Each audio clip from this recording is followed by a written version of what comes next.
tarde, Boa bem-vindas tarde. ao Mulheres na Educação Física Escolar. Mulheres muito produtivas, mulheres efetivas, mulheres que fazem a diferença na nossa educação física escolar. Hoje, minha colega Ana Lúcia.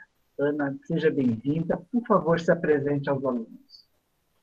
Eu quero, antes de tudo, agradecer o convite, que é uma satisfação tremenda estar aqui com vocês. Eu me chamo Ana Lúcia Steidl Barros. Eu sou de uma década bem passada, tá, criançada? Eu hoje tenho 60 anos, completei 60 anos este ano, e venho de uma trajetória de uma educação que eu amo, tenho paixão pelo que faço. Então, é o primeiro passo. Sou uma profissional que comecei... Vocês nem haviam nascido ainda, tá, criançada?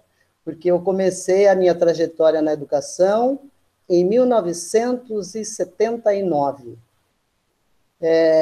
Eu tinha, assim, uma ambição muito grande.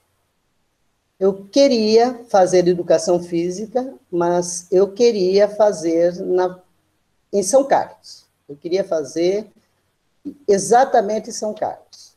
E eu venho de uma cidadezinha do interior, muito pequena. As possibilidades eram pequenas também, tanto financeira, quanto dificuldade para estudar também, né? Porque eu morava num sítio e sempre gostei de esporte. Sempre. Pratiquei o meu esporte favorito na época, né? Era correr atrás de bola, era jogo de taco, era bolinha de gude junto com os meninos, de aquelas brigas terríveis, porque a gente não sabia fazer, não sabia jogar, o que está fazendo aqui, né?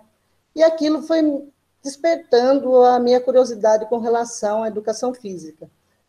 E aí, eu ia para a escola, eu tinha vontade de jogar, eu tinha vontade de nadar, eu tinha vontade de tudo isso. Mas a minha escola não oferecia, né?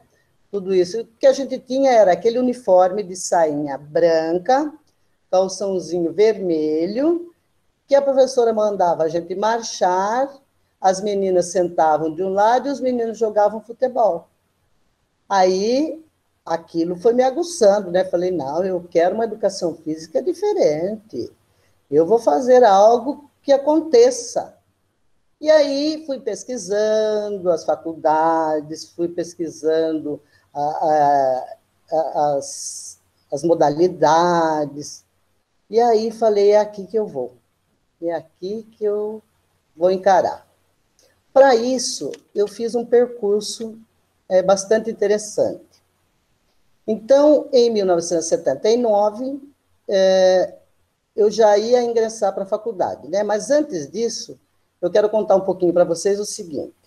Como eu disse, eu era do interior, e aí eu achava que para eu entrar na universidade, eu precisaria de muito mais, porque a escola me oferecia o suficiente para meu aprendizado, mas não para entrar numa universidade. Aí eu comecei a procurar o que é que eu vou fazer para poder ingressar nessa universidade. Comecei a estudar sozinha.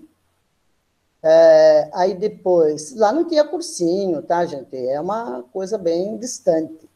Aí eu tinha uma prima que morava em Presidente Altino, aqui próximo a Osasco. Eu me propus a vir para cá e procurar um cursinho para fazer. Só que, na época, esse cursinho era muito caro, né? Meus pais trabalhavam rural, então era mais difícil. Mas eu tinha todo um aparato de primos e tios, meus pais muito incentivadores. Não, você vai para lá e vai fazer um cursinho. Quando eu ingressei no cursinho, na época, eu fiz o ângulo, já era ângulo, com outro nome, mas era o ângulo. Gente, eu me perdi. Falei, Jesus, como é que eu vou fazer para conseguir acompanhar, né? Aí me surgiu uma ideia. Eu falei, eu vou até uma escola, vou pedir para ser voluntária, faço o meu trabalho e assisto às aulas.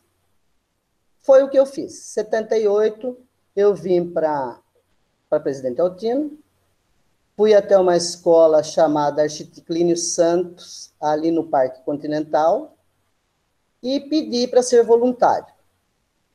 Aí o diretor da escola, muito prontamente, quando eu contei toda a história, o que eu queria, ele falou, não, não tem problema, você vem aqui, você me ajuda na secretaria, trabalha estuda meio período, trabalha meio período, e à noite eu ia para o cursinho. E assim foi minha vida no ano de 1978. No final de 78, eu fiz a inscrição. Aquilo, gente, eu estudava 24 horas por dia. Eu levantava, eu ia estudar, eu ia trabalhando, eu ficava pensando, eu assistia às aulas pensando e raciocinando como é que eu ia fazer. Aí chegou o tal vestibular. Me inscrevi em São Carlos, meus pais me levaram e prestei o vestibular. Qual foi a minha surpresa quando eu prestei o vestibular, passei na parte teórica, aquilo foi um boom na minha vida. Mas aí eu teria a parte prática, né, para fazer. Aí começa o diferencial. Aí nós tínhamos lá apresentação artística, tínhamos o atletismo, natação e um jogo coletivo. Então, no jogo coletivo eu não tive problema. Quando foi no atletismo também não vi problema nenhum. Quando foi na hora da prova artística, haja visto uma trave na minha frente. O que eu, Ana Lúcia, saindo do interior, sem conhecer nada de atividade artística, ia fazer naquela trave? Mas, enfim, eu tinha um bom equilíbrio, fiz alguns movimentos, né? E saí. Não, até então não tinha nota, né? Quando foi na hora da natação, ele explicou tudo direitinho e falou, quando eu der o sinal, vocês podem começarem a nadar. Para minha surpresa, foi o seguinte, uma piscina para mim, uma piscina de 25, era nada para quem está acostumado a nadar no rio, né? Então, eu atravessei aquela piscina, ia e voltava. Ele falou, para, já tá ótimo. Eu falei, mas para mim ainda está sossegado. Ele falou, olha, parabéns, você não tem estilo nenhum, mas nada muito bem. Falei, que bom, né? Se eu tirei a nota, tá bom. Ele falou, bom, isso nós vamos ver depois. E assim foi, pessoal. E aí, eu consegui ingressar na faculdade, fiquei lá por 3 anos e meio, não contente, passei a trabalhar também na faculdade. Logo nos primeiros 3 meses, fui lá também, me ofereci, falei, olha, eu gostaria de trabalhar aqui, era período integral, mas aí eu fazia à noite, eu também trabalhava à noite, porque eu queria ter contato com papéis, com documentos, ver o movimento de uma universidade. E aí, terminei a universidade e retornei, né? Aqui para... Aí já voltei para a minha cidade. Chegando na minha cidade, eu já tive convite para ir para Cuiabá. Mas aí eu fiquei meio indecisa, porque era muito nova, eu tinha terminado a faculdade, tinha 20 anos, né? E aí eu tinha medo de sair fora, de ir embora, deixar minha família. Aí eu falei, não, eu não vou trabalhar em Cuiabá, eu vou ficar por aqui mesmo. Aí surgiu a oportunidade de trabalhar na prefeitura em Osasco como professora de educação física. Fui convidada, como eu já tinha um contato lá, né, na época que eu trabalhei em Presidente Altino, aí fui trabalhar numa vila chamada Vila Airosa. Na época, ela deveria dar dali do centro de Osasco uns 6, 7 quilômetros. Não tínhamos transporte para ir, nem voltar. Então, a gente pegava carona com um professor, com outro. Eram outras épocas, né? Não tinha Uber, gente. Não tinha trem, não tinha metrô, né? Eu falo isso, vocês devem pensar, nossa, mas que década que essa mulher nasceu. Então, aí a gente pegava carona, e aí foi meu primeiro impasse com a educação física. Porque chegando lá era um ginásio de esporte, recém-inaugurado, numa comunidade. E aí, quando chega uma pessoa de 20 anos, querendo trabalhar esporte com aquela comunidade, vocês já sabem o que você vai encontrar, né? Mas, enfim, primeiro eu tive que conquistar a comunidade, depois a comunidade passou a me apoiar, aí eu desenvolvi meu trabalho tranquilamente. Mas até chegar a esse ponto, eu levei uns 3 meses para poder chegar e trabalhar lá nessa comunidade. Eu levei uns 3 meses para poder dar continuidade ao meu trabalho, tá? E aí a coisa foi surgindo, foram surgindo as oportunidades, e aí eu retornei para Itapetininga, aí também fui convidada para trabalhar lá na prefeitura, trabalhei na prefeitura, e aí eu ingressei também no Estado, mas como servidora eventual. Então, quando faltava professor de educação física, eu ia lá para substituí-los, né? Não satisfeita, falei, não, eu vou fazer uma outra faculdade para entender daí essas crianças, essa dificuldade, né? Aí fui e fiz pedagogia. Fiz pedagogia, continuei com a educação física. Passado em 1900, olha bem, 1986, eu vim para Sariguama, que é uma cidadezinha próxima a São Roque, para trabalhar com educação física. Porque minha irmã tinha passado no concurso e tinha vindo para cá. Para ela não vir sozinha, os meus pais não fizeram, eles intimaram, né, que eu a acompanhasse. Eu era mais velha de casa. Aí vim, falei, eu não vou ficar nesse lugar é muito feio, papai, e aquela fala, né? Mas acabei ficando aquele final de ano. No ano seguinte, eu já estava bem classificada na escola. Aí acabei ficando mais um ano. Fiquei mais um ano, fiquei mais um ano. Quando foi em 91, eu fui convidada para ser diretora de escola. Era um outro desafio. Eu falei, mas eu vou aceitar. Aí entrei como diretora de uma escola que não existia. Sabe uma escola que não existe? Na verdade, foi criada uma escola chamada Escola Estadual Bairro da Terra Baixa, mas não tinha prédio. Tinha apenas um salão, que não tinha nada dentro do salão, mas criaram a escola. Ótimo. Tinha uma escola, tinha uma pessoa que tinha uma garra e tinha uns companheiros também que gostavam da educação. Iniciamos pedindo material para os pais. Material que eu digo é assim, cavalete. Vocês sabem o que é cavalete? Vocês sabem? Não. Então, Mas eu sei. Eu também não sei não, José. cavalete é um suporte em V que você coloca umas tábuas em cima.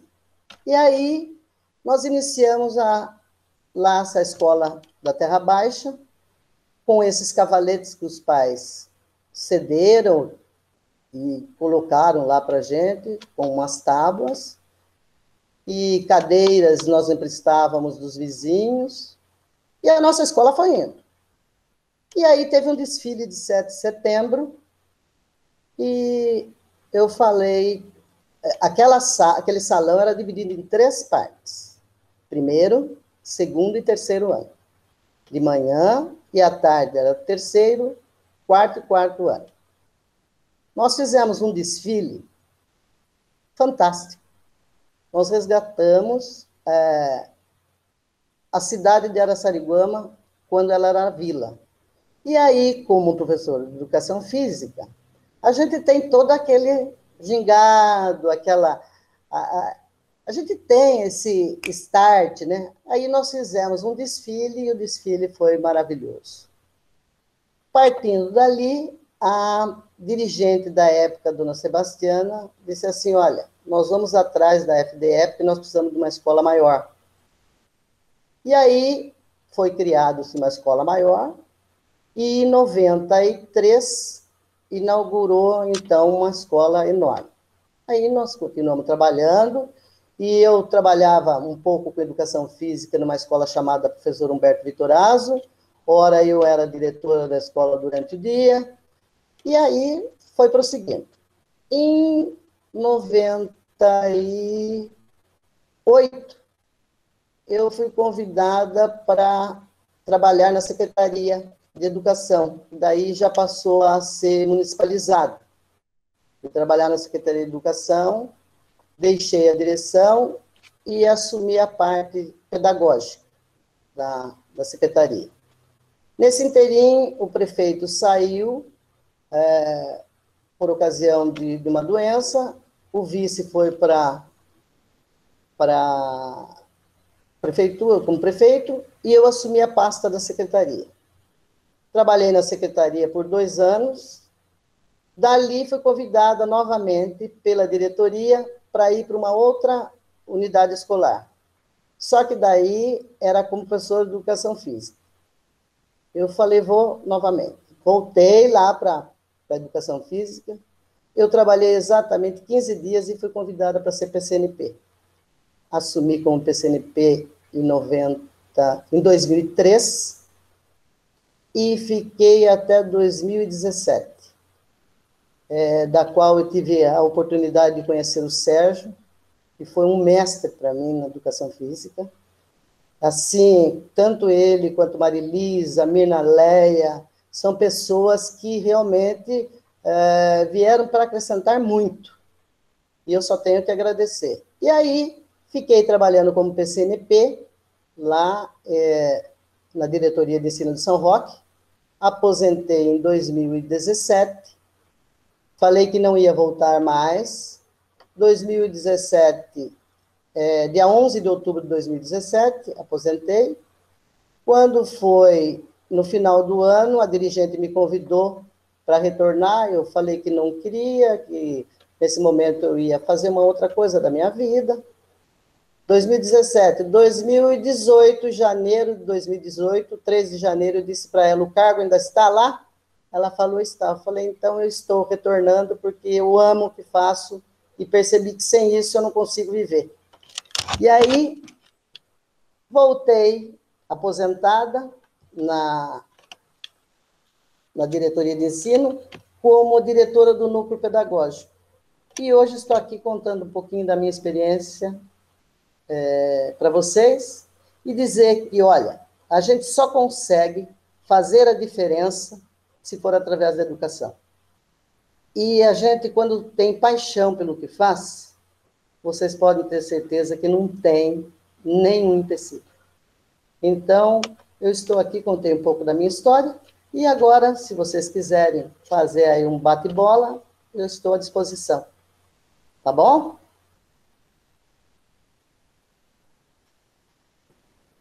Que mulher fantástica que eu trouxe para vocês hoje, não? Fala a verdade, Sofia. Sim. Muito bacana essa história.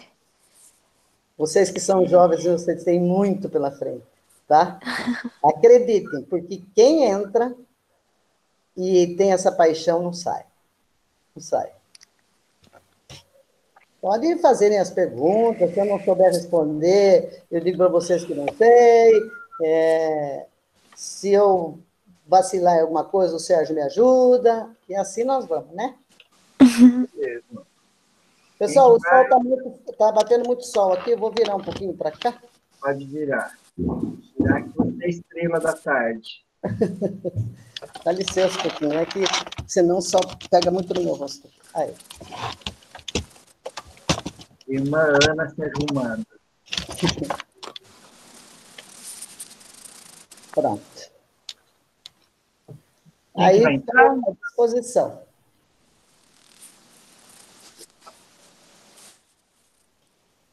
Eles estão tímidos, viu, Ana?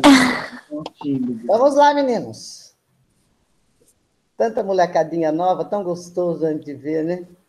Vocês têm um mestre, gente, que aproveitem, viu? Ana, você foi até secretária da Educação do município. Fui. Muito gostoso os E desafios. onde que entrou teu casamento nessa história toda? Então, foi exatamente aqui. Aí eu fiquei Onde você não queria ficar? aonde eu não queria ficar, e até hoje estou. Então, estou em 86. Já viu aonde você não queria ficar e você está até hoje? Aí eu me casei em 90, Ele é daí. ele é daqui, em 2005, e aí fiquei por aqui. E hoje eu resido aqui. E a Ana manda e desmanda em Araçariguama, viu? Porque eu já fui lá, ela manda e desmanda na cidade. E é que a gente conhece todo mundo, né? Então, gente, eu estou aqui há 30 anos, então os pais dos alunos me conhecem, né? Então a gente tem, quando eu cheguei aqui, a população daqui era 6 mil, né? Hoje nós estamos aqui por volta de 21 mil. Então, 21 mil pessoas, então é bastante a diferença. Mas aí a gente conhece, acaba conhecendo todo mundo, e falou para a professora Ana Lúcia, o pessoal sabe quem é, porque há 30 anos, né? Uma cidadezinha de interior, então é uma coisa que a gente faz parte já da vida, né? Ô, Ana, você cresceu em zona rural? Eu cresci na zona rural. Cresci na zona rural. Até meus 14 anos eu fiquei... porque, na verdade, é assim, minha mãe morava num sítio, e o sítio desta comunidade maior, que chamava-se Campina do Monte Alegre, que hoje é um município, ela dava 6 quilômetros. E, gente, voltando um pouquinho no tempo, vocês sabem, eu estudei numa escola rural que se chamava Escola Mista da Fazenda Mônica. Era uma escola que tinha por volta de uns 14 alunos, e a gente esperava a professora na estação de trem. Então, era muito interessante, porque a gente saía correndo de casa e ficava lá esperando na estação de trem. Parece história de carochinha, né? A gente esperava na estação de trem, quando a professora chegava aquela mulher elegante, né? Aquela saia plissada, aqueles cabelos assim, que vocês só veem em filme, né?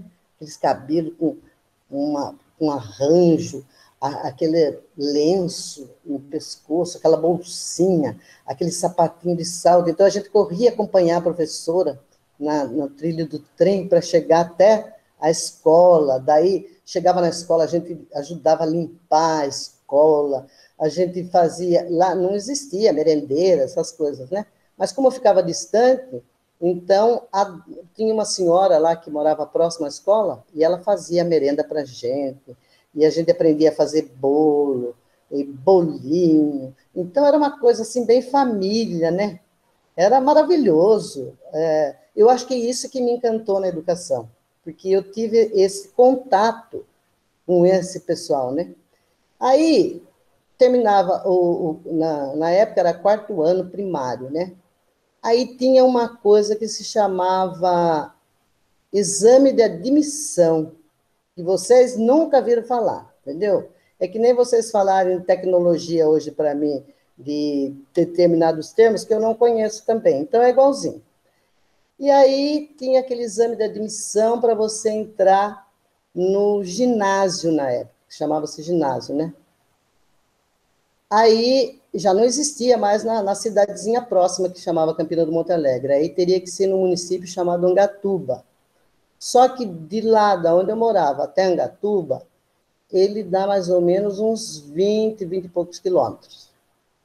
Existia somente um ônibus que saía de Campina do Monte Alegre, não passava lá nesse bairro onde eu morava, que era o sítio dos meus pais, que ele chamava Engenheiro Hermilo. Era Engenheiro Hermilo porque quem criou a estação de trem foi um engenheiro que chamava Hermilo. Então, a gente ainda andava a pé todos os dias, né? 4 quilômetros, para pegar o ônibus, para ir até essa cidade, mas não tinha asfalto também não, tá? O negócio era estrada de terra mesmo. E aí a gente pegava o uniforme, a sainha da educação física, o calçãozinho vermelho e punha tudo dentro de um plastiquinho e colocava numa bolsinha que tinha um zíperzinho para a gente chegar com ele impecável lá, né? Aí a gente tinha aula de educação física junto com as demais disciplinas e daí a gente tirava aquele uniforme que para a gente era um luxo colocar o uniforme da educação física, né? Muitas vezes para ficar sentada, porque raras vezes a gente fazia atividade. E, na época, o que me deixou frustrada é que a professora de educação física, ela ia de saltinho também. E aí ela falava para a gente fazer, mas ela não demonstrava nada. E isso ficou na minha cabeça. Então, quando eu me formei, eu queria fazer o contrário. Eu queria praticar, fazer e acontecer com os meus alunos. E sempre fiz isso. Sempre gostei de participar. Hoje eu tenho 60 anos e trabalhei até então na diretoria com o PCNP de Educação Física e nunca deixei de fazer as atividades junto com os alunos ou com os professores. Lógico que não com as mesmas habilidades, né, criançada? Mas, com certeza, tentando fazer o possível, né? Ana, só 2 filhas na tua casa, você e tua irmã? Não, somos em 3. Meu irmão é diretor de escola também, lá em casa é tudo educação, né? Meu irmão é diretor de uma escola em Itapetininga, a minha irmã também é professora de História, e eu sou professora de Educação Física. Assim, veja que é uma trajetória. Você estudou em escola rural, Licença, só pegar uma... você saiu dessa cidade, veio para São Paulo fazer cursinho, foi para São Carlos. Para a sua geração, teus pais foram pessoas diferentes, porque Pois é, não era uma prática comum para a mulher. é tão diferente que quando eu eu prestei admissão, meu pai já tinha uma formação que eu digo de ginásio, porque na época eles estudaram numa cidade próxima, chamada Buri. Meu pai também começou a fazer, voltou a estudar, entendeu? Para acompanhar na escola, nós prestamos admissão junto, eu estudava no período da manhã, ele estudava no período da noite, para poder acompanhar. Agora, eu venho de uma família que ela é muito esforçada e cobrava bastante, porque meus avós, eles são de descendência alemã. Então, eles tinham uma visão já diferenciada. Conta um pouco sobre sua família, que isso é interessante para eles, do estado, do alemão e do não alemão. Então, primeiro eu vou contar o seguinte, porque o meu sobrenome é Steidel, né? E aí, gente, quando eu passei só contando um pouco das histórias, né? Quando eu passei na faculdade, que aí eu ingressei, e na apresentação lá dos alunos, como o meu nome começa com A, eu era uma das primeiras, né? Para se apresentar. Aí eu me apresentei, falei, na época eu não era casada, né? Ana Lúcia Steidel. Aí a professora perguntou, é descendente do quê? Eu falei, de alemão. Aí ela perguntou, filha ou é adotiva? Eu falei, não, eu sou filha mesmo. Já, com certeza, pelo sobrenome e pelo tom de pele, né? Com certeza era isso que ela quis dizer. Ela não falou, mas eu deduzi que era por esse lado. Bom, passado um tempo, aí a gente já tinha amizade com o pessoal da sala, aí o pessoal me disse, Ana Lúcia, eu vou dizer uma coisa para você. Quando chamou o nome Ana Lúcia Steidel, nossa, deve vir aquela alemã enorme. Quando eu vi aquela pequenininha morena, falei, não é possível que você seja descendente de alemã, né? Então, até aí vocês percebem que a coisa já vem com um preconceito realmente, né? Que o sobrenome alemão teria que ser uma pessoa, né? Alta, clara, e, na verdade, é ao contrário, né? E a minha família foi o seguinte, meus bisavós, para o lado dos meus pais, eles fugiram da guerra da Alemanha, vieram fugido e acabaram se dispersando. Eram 6 irmãos. E eles acabaram se dispersando, ficaram 3 numa fazenda chamada Santa Albertina, aonde o senhor de lá era do Rio de Janeiro. E aí meu avô falava alemão e chamou para que fosse trabalhar nessa fazenda, como ele era um coronel, então ele trazia muitas pessoas para essa fazenda. E aí meu avô foi criado com eles lá e ele acabou sendo administrador da fazenda e casou-se com uma negra, negra mesmo, africana. E então deu essa mistura que vocês veem aí, né? Tem branco de olho preto, tem preto de olho verde, tem cabelo encaracolado, tem cabelo liso, tem ruivo, tem de tudo, né? Agora, tem uma coisa que a gente foi sempre muito cobrada. A educação foi sempre a prioridade, tá? Não importava a distância, não importava a dificuldade a ser enfrentada, mas ela tinha que ser prioritária. E, como eu disse para vocês, aí meu pai entrou na escola, foi fazer comigo, terminou até o 8º ano, que ele já tinha concluído, mas na época não pegou certificado. Então, isso é um incentivo para a gente, né? É uma maneira da pessoa estar mostrando para você, olha, vai porque é por aqui o caminho, tem que ser assim, não importa a dificuldade, o estudo é o diferencial. E também esqueci de contar para vocês, aí depois de um tempo, falei, mas eu vou fazer uma outra faculdade, porque eu não estou entendendo ainda essas crianças. Tem que ter alguma coisa que eu possa ajudar. Aí fui fazer psicopedagogia, pós em psicopedagogia, para compreender um pouco por que essa rebeldia desses alunos, por que tem alunos que não conseguem aprender, por que tem outros que são muito rápidos, tem aqueles que não querem fazer. Então, é para compreender um pouco. Não aprendi muito, mas me abriu um pouco mais o leque. Então, eu acho que isso é o diferencial. Os pais precisam, sim, estar presentes e estarem cobrando, porque a educação é o diferencial, gente. Eu vou defender a vida toda a educação, porque é aí que você consegue mudar, não é classe social só, não. Você consegue abrir um leque, você consegue compreender as coisas, você consegue relevar determinadas coisas, você consegue ser autocrítica, você... É o diferencial, tá? Então, o caminho é a educação, com certeza. Ana, você é uma mulher bem diferenciada. Quer falar, Pedro? Eu quero fazer uma pergunta. Então vai. Posso? Claro. Boa tarde, Ana. Desculpa estar sem câmera, não está abrindo aqui. Mas você comentou um pouquinho da sua época de escola, um pouquinho da sua época de trabalho. Eu queria que você falasse um pouco mais sobre a sua primeira formação na faculdade em Educação Física, se você teve alguma dificuldade, o que você leva desse tempo, dessa sua primeira formação acadêmica. Olha, a minha primeira formação acadêmica, ela me frustrou no começo. Pedro, né? Isso.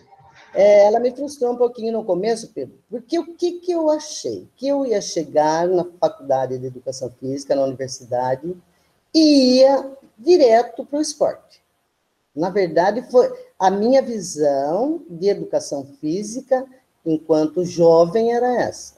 Vou chegar, vou jogar basquete, vou jogar vôlei, vou fazer natação. Eu acreditava piamente que eu ia fazer tudo isso assim que eu chegasse. Então, me frustrou um pouco, porque o primeiro ano, na verdade, eu não tive praticamente parte prática nenhuma, só teoria. Inclusive, tinha uma disciplina que eu detestava, que se chamava anatomia, não sei nem se hoje faz parte da grade. Jesus. Sim, temos ainda. Quando eu entrei na universidade, que na primeira aula, o professor começou a conversar e tal, e depois nós fomos para um laboratório, que tinham aqueles ossos, aquelas coisas, eu falei, não é isso que eu vim fazer. Entendeu? Porque eu não entendia ainda esta parte, né? Para mim era somente o esporte, então me frustrou um pouco, sim. Aí depois, passado aí uns 4 meses, 5 meses, eu já fui me engrenando, aí eu já fui tendo conhecimento, porque aí você acaba pegando o ritmo da universidade, né? E aí o contato com os outros colegas, aí você parte para fazer estágio, porque lá, desde o início, a gente já poderia fazer o estágio. Então, aí eu fui me habituando. Então, essa foi a parte que eu não gostei, tá? Da educação física, que eu achei que eu ia chegar lá e ia para o jogo direto, né? E aí eu fui me adaptando, fui conhecendo outras pessoas, fui participando, aí aí a gente já começa a participar de jogos, aí o grupo de calouros já é acolhido pelo pessoal mais velho, aí se participa de festinha, aí a coisa vai mudando, né? E aí a gente vai caminhando, Pedro, da melhor forma possível. Era muito estudo, muitas vezes eu chegava a estudar, sentar em cima de um botijão de gás vazio, logicamente, né? Para não perder o tempo de estudo, porque se eu deitasse, eu dormia. Então, o que eu fazia? Eu sentava em cima do botijão de gás, com as minhas lições, as minhas coisas, e fazia, e nessa época eu já morava numa república, e aí a gente trocava. Então, quem estudava, por exemplo, eu estudava das 10 à meia-noite, fazia o meu resumo e deixava na parede. Aí a outra colega estudava da 1 às 3, deixava o resumo dela na parede. Então, e aí a gente fazia um estudo coletivo, já, sabe, na época. E aí a coisa foi fluindo, né? Foi indo e a gente foi se apaixonando cada vez mais. E eu não sei se eu respondi o que se queria, mas se não respondi, pode fazer novamente, que a gente vai se empolgando com as conversas, né? E a gente vai se alongando. Respondeu sim, obrigado, Ana. Encontrou diferença entre homem e mulher na profissão? Olha, já na faculdade a gente já percebia isso. Já percebia, porque na hora de escolher, por exemplo, um time, eu estou dizendo logo no começo, porque as pessoas não sabem da sua capacidade, elas não sabem, então você tem que ir mostrando aos poucos. Por exemplo, eu não tinha facilidade para jogar voleibol, mas eu tinha no handebol. Então, assim, no começo ninguém chamava, o time era formado normalmente por homens. O handebol, são os meninos. As meninas vão para o vôlei. O atletismo, as meninas vão no 100, porque no revezamento elas não conseguem. E aí, isso foi no começo. Porque a hora que você consegue mostrar que você é capaz, aí você não fica fora mais, né? Aí toda vez você é chamada. Aí não se define mais homem e mulher. Aí a sua capacidade é que manda. Porque enquanto você não provar isso, você é do sexo feminino, frágil, e você é do sexo masculino, você é capaz. Então, a gente percebe, sim, essa diferenciação no início. Mas aí, como diz o caipira, você tem que ir fazendo o contorno, né? Aí a pessoa nota que você existe, e aí ele quer junto sempre, né? Viu? No handebol, você não quer ir lá porque na defesa você é ótima. Você tem jogo, então você acaba sendo excluída se você não mostrar o seu potencial. A partir do momento que você mostra o seu potencial, você consegue estar em todos os grupos.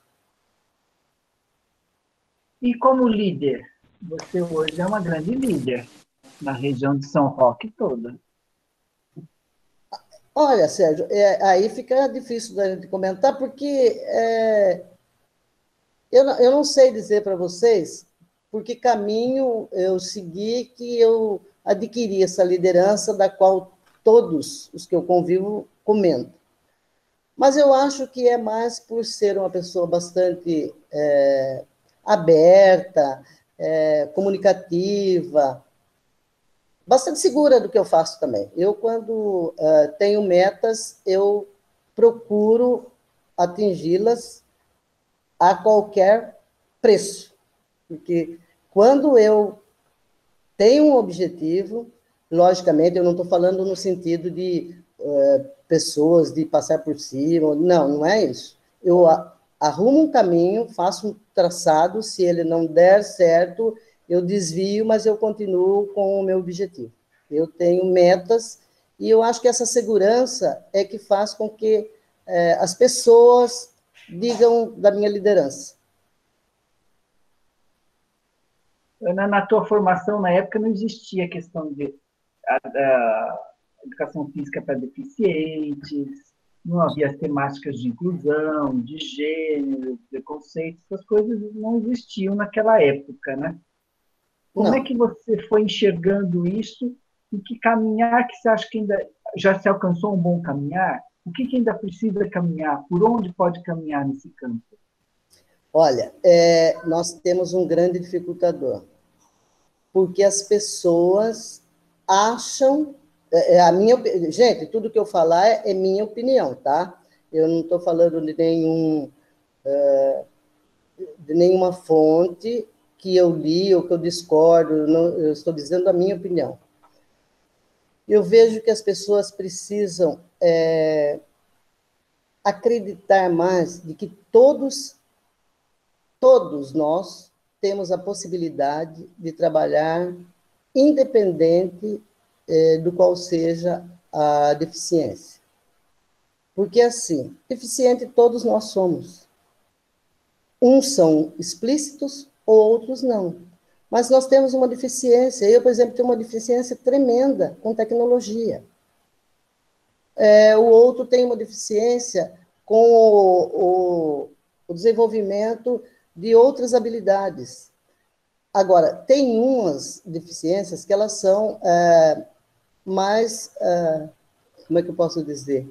Mais explícitas, né? Por exemplo, um DI, um TDAH. Então, são deficiências que a gente tem que estudar um pouquinho mais, sim, conhecer um pouco mais, mas antes de tudo isso, você tem que ter amor naquilo que você faz.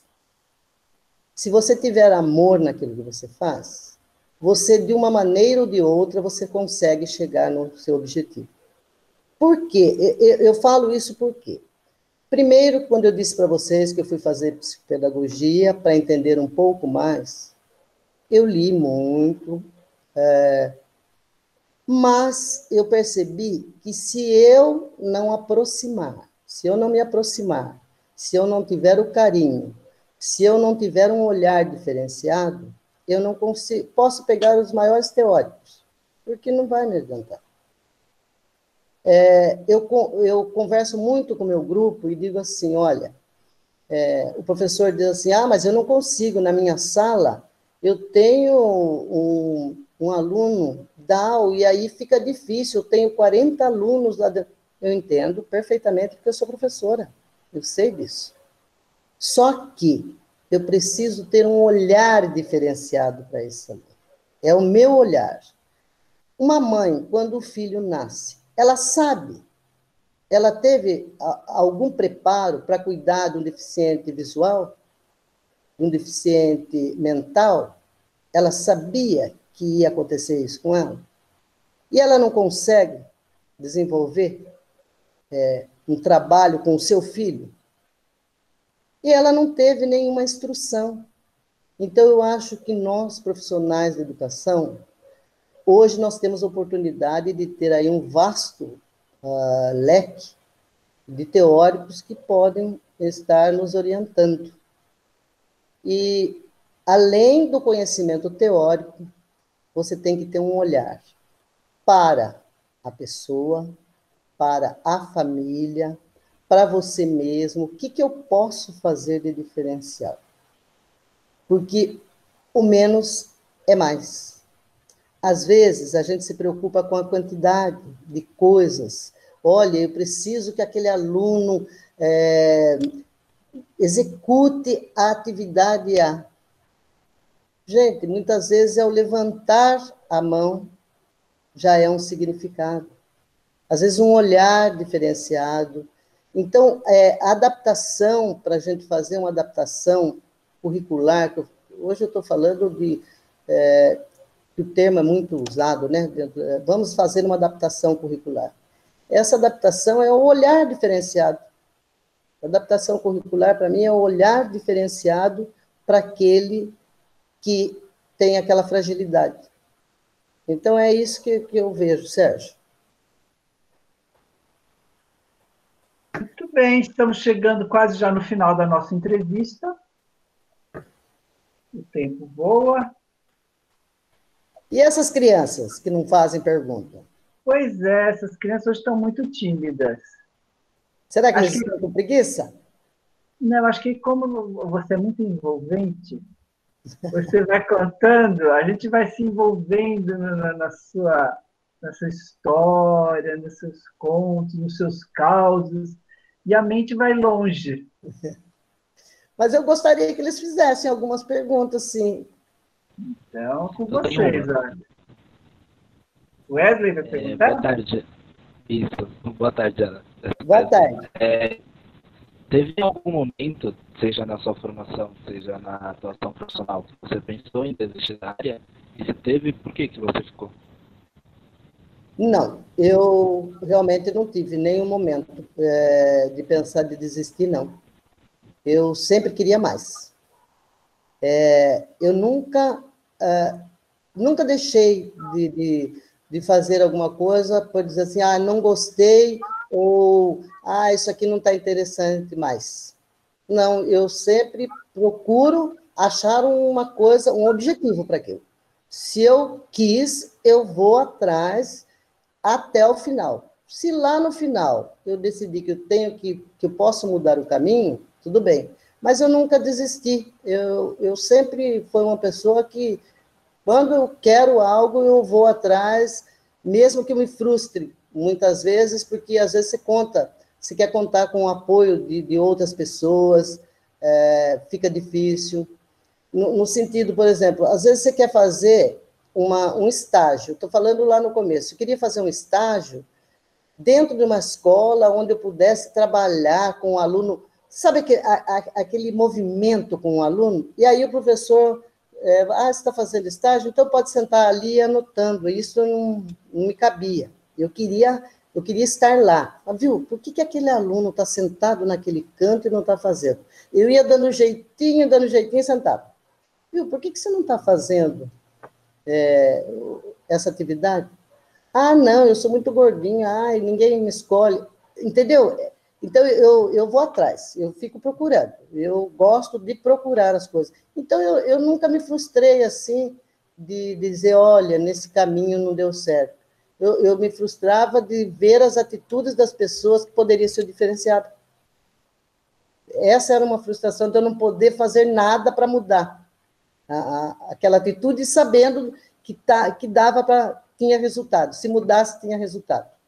Então, a minha frustração é de não poder ajudar mais as pessoas.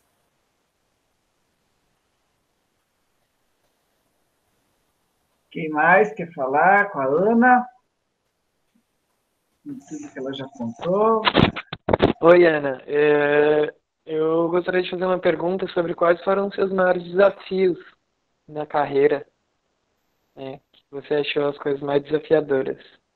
Mais desafiadoras, meu querido, uma delas é o salário. Uma delas é o salário. Você faz realmente por amor. Porque se você for trabalhar hoje como um profissional Dentro de uma estatal, você se frustra um pouco. Agora, vocês têm toda a oportunidade, gente. Toda a oportunidade. Vocês têm um campo vasto hoje em dia para trabalhar com a educação física. Vocês têm aí de escola a empresa. De empresa a academia. Vocês têm um varal enorme. Então, eu acredito que a frustração que eu passei nesse sentido da desvalorização, da desmotivação enquanto salário, vocês não têm. Vocês têm um campo vasto para trabalho.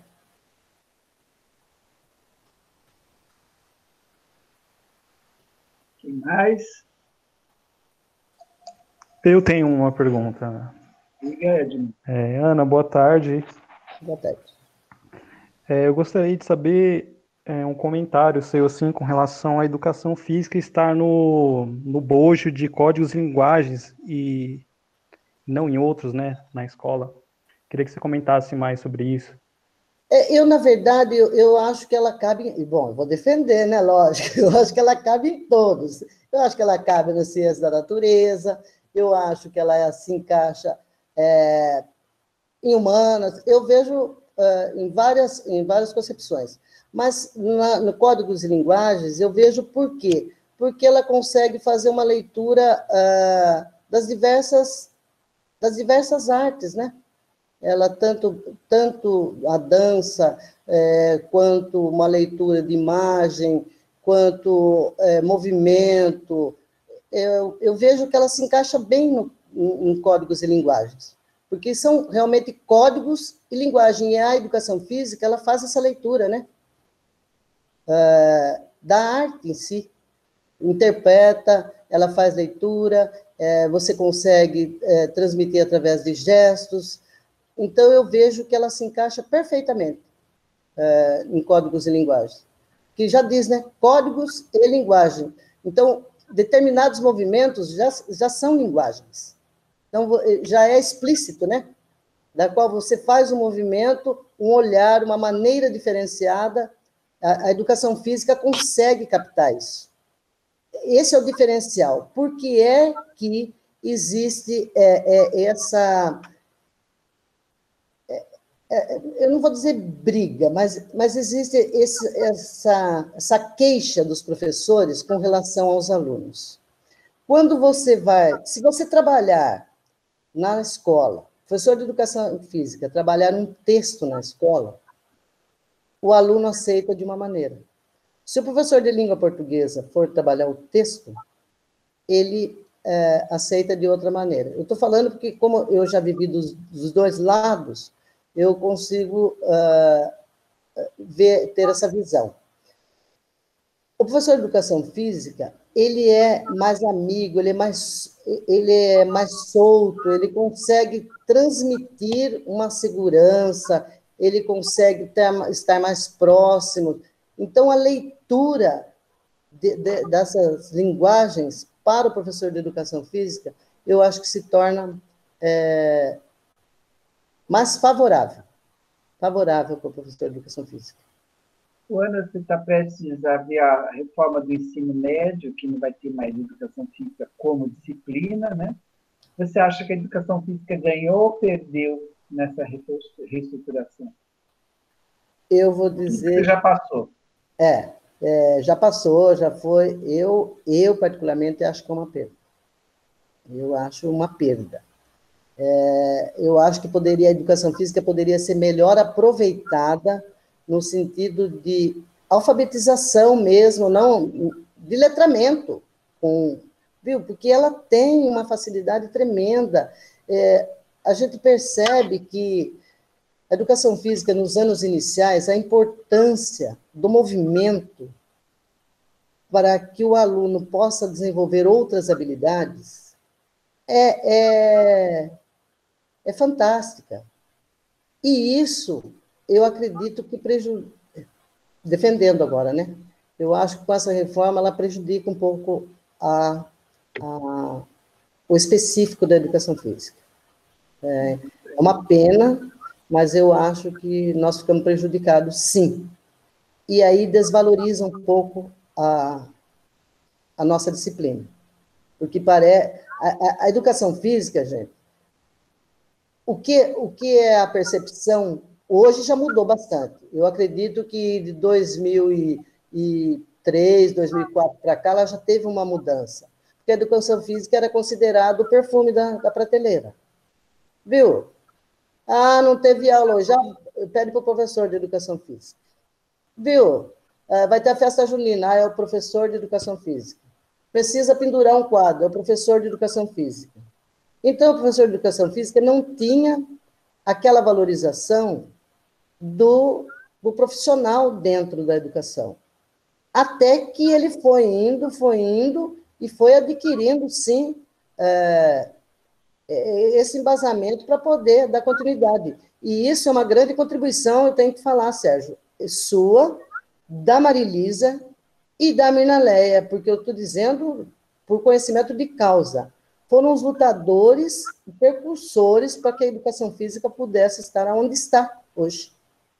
Porque eu passei por várias etapas, e eu só vi o crescimento da educação física escolar com vocês. A partir do momento que vocês lutaram por isso, e até hoje a gente tem esse referencial por conta de vocês estarem à frente, né? Dessa valorização, de saber que a educação física ela é um instrumento de aprendizagem, né? É o desenvolvimento contínuo do aluno. Até no movimento, para ele pegar um lápis, viu? Esse movimento cotidiano é um movimento que faz parte do movimento da educação física. Então, ela tem que ser valorizada, sim, por esses anos que tem aí pela frente, e vocês que estão aí, vocês têm que fazer por merecer. Vocês têm que dar continuidade a isso, tá? Vocês peguem com garra e força e mostrem a que vieram, né? Obrigado, Ana. Agora chegamos ao momento final. E nesse momento final, são algumas perguntas, bate-bola rápido. Eu falo e você responde de prontidão. Vamos lá. Então, vamos lá. Uma lembrança a ser apagada. Raiva. Uma lembrança a ser guardada. Amor. Quem é a Ana? A Ana é uma pessoa que se dedica de corpo e alma para ver todo mundo feliz, inclusive ela. Que é uma pessoa maravilhosa, por sinal. Faria tudo de novo? Com certeza, mas com detalhes diferenciados. Porque a gente precisa, dá para fazer tudo de novo, mas tem alguns pingos que precisam ser colocados no lugar certo. Quais são suas forças?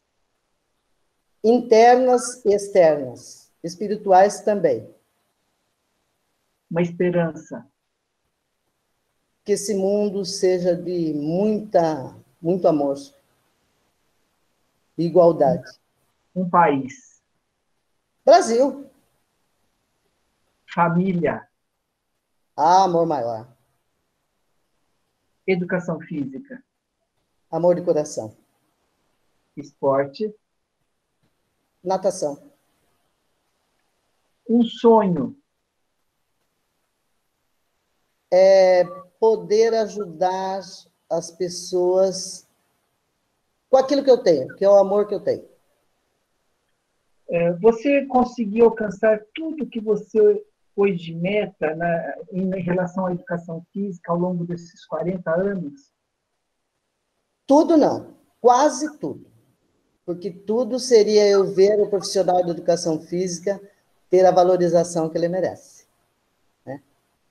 Um objetivo daqui para frente? Viver, agora viver curtindo aquilo que eu gosto. Aí as pessoas, muitas vezes, se incomodam, viu? Você já aposentou, por que você não vai passear? Por que você não vai... Você tem condições de fazer isso? É que eu me sinto bem trabalhando na educação. Eu me sinto bem. Eu sou feliz assim. Então, às vezes, para a pessoa, o que eu faço incomoda. Mas não, eu sou feliz trabalhando.